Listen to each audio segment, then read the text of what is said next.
Welcome in to the Rock Talk Studio, the place you find your next great rock and roll book or documentary. This is the podcast that reviews, previews, and most importantly, recommends to you the good stuff. And today, I've got a book for you that bends the knee to a band's 50-year anniversary of its greatest work. I'm your host, Big Rick. Join me for an exclusive look into what's hitting the shelves and the screens, and get ready to rock your reading and viewing list.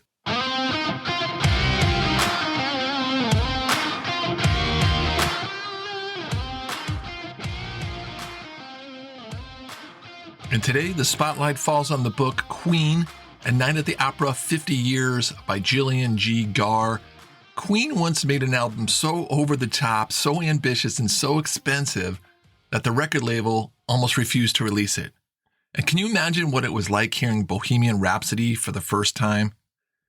It's that moment in a band's history where it just all comes together, and it's that album that comes out that just launches them into a place they've never been before. And that is what this retrospective book, a look at 50th anniversary of Queen's mighty album, A Night at the Opera, is all about. It's a front row seat to a moment Queen became immortal. And I have to start by drawing attention to the packaging of the book. It's a first class all the way. This book comes in a slipcase with a hardstock cover. It has an eye-catching gold spine. It's a little heavy. It's built like a coffee table style book, so it's larger than an average book, and it makes sense because the amount of pictures included in here.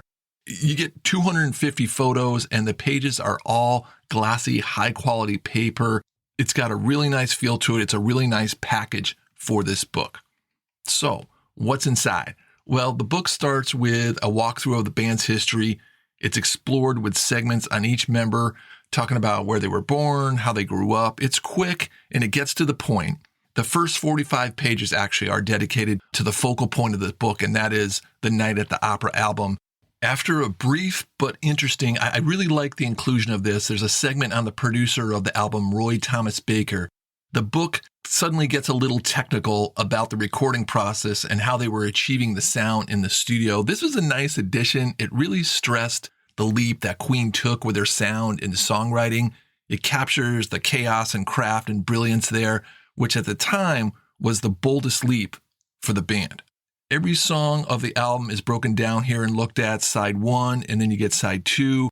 Got to give writer Gillian Gaar some props here. She breaks down Bohemian Rhapsody, the song that even she mentions in the book that's been over-familiarized with everybody in the rock and roll world. And she did a good job of writing about it. And she even threw in a chapter on the landmark video of Bohemian Rhapsody, which I thought was a cool touch and kind of added to the overall picture of what we have here.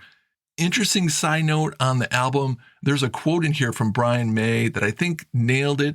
He says, "A Night at the Opera is really a conundrum because I don't really think about it as a very commercial album, but it's the one that broke all the records." And personally, I agree. As a whole, it isn't my favorite Queen album, but you can't argue with Bohemian Rhapsody for what it was and what it is.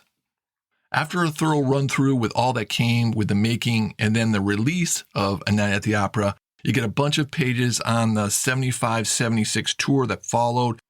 And to me, it's the highlight of the book visually. Tremendous photos really capturing the spirit and the power of the band when they talk about this tour. Nice touch with the kind of sub-chapters used to fill out the story with the book, so you get a broad look at the band's history. There's a really cool spot on Brian's guitar, that red special that had a neck made from a piece of fireplace mantle. The tremolo bar came from a bicycle saddlebag holder. Crazy stuff about how he put that guitar together with his dad. She also mentions that May played with a coin, and I never knew this. It's a 1947 coin. It's the first time I ever heard about that. The only person I can think of that I know of that plays with a coin is Billy Gibbons of ZZ Top, and he played with a peso for a while. I also enjoyed the inclusion of the Paul Rodgers and Adam Lambert era and a few pages about the Bohemian Rhapsody movie. This book is very visual. A large amount of concert photos, offstage photos are mixed with a bunch of rare memorabilia. All this tell the story of not only A Night at the Opera, but all that went into the band's past, its trajectory to superstardom, all the way up to the Bohemian Rhapsody movie. It's built like a coffee table book, but it's packed like a vault. This is the ultimate Queen fan artifact, a celebration of the moment Queen took their biggest gamble and made history. Queen, A Night at the Opera 50 Years is 176 pages and contains 250 photos. Coming up after the break, the next great book giveaway announcement.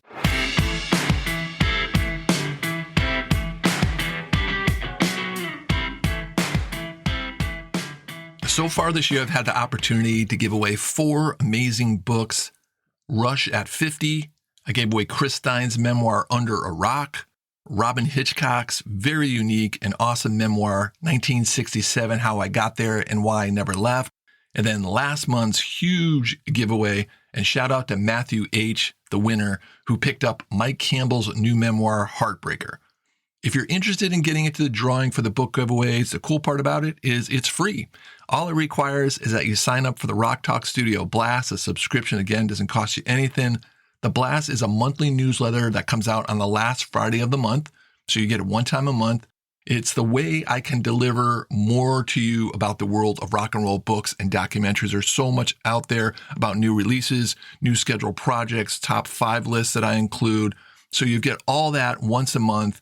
It's just an extension of this podcast.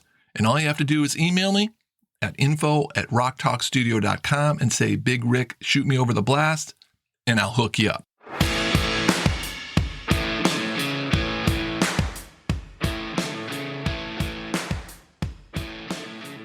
Today's episode is sponsored by Motorbooks. Motorbooks was kind enough to send me the Queen book to review. They've got a great line of books out. I actually reviewed a few of them over the years. If you dig into the archives, which is completely free, there's 63 episodes available. You go in there, find some great recommendations. Episode 47 is a Motorbook release, and it features 50 milestone moments in the career of Rush. It's called Rush at 50. And if you dig a little bit deeper, episode 34 is my review of the book Prince and Purple Rain 40 Years. This is also a motor book, and this was written by Andrea Swenson, who was invited personally by Prince to Paisley Park to write about his music. Andrea got to know him, so she's able to present a real insider's view. I love this book. She interviews all the members of the Revolution, the band that played with Prince during the breakout Purple Rain period. Both these books are recommended titles, and Motorbook has gone above and beyond with their sponsorship. They've given me 2 copies of Queen and A Night at the Opera 50 Years to give away, so your chances of winning have just doubled. Thank you, Motorbooks. And as I mentioned in the break, just send me an email for a chance to get in to win this great book, Queen and A Night at the Opera 50 Years. Okay, next week, the spotlight falls on a bombastic documentary that features 3 of the original members telling the tale about becoming legend.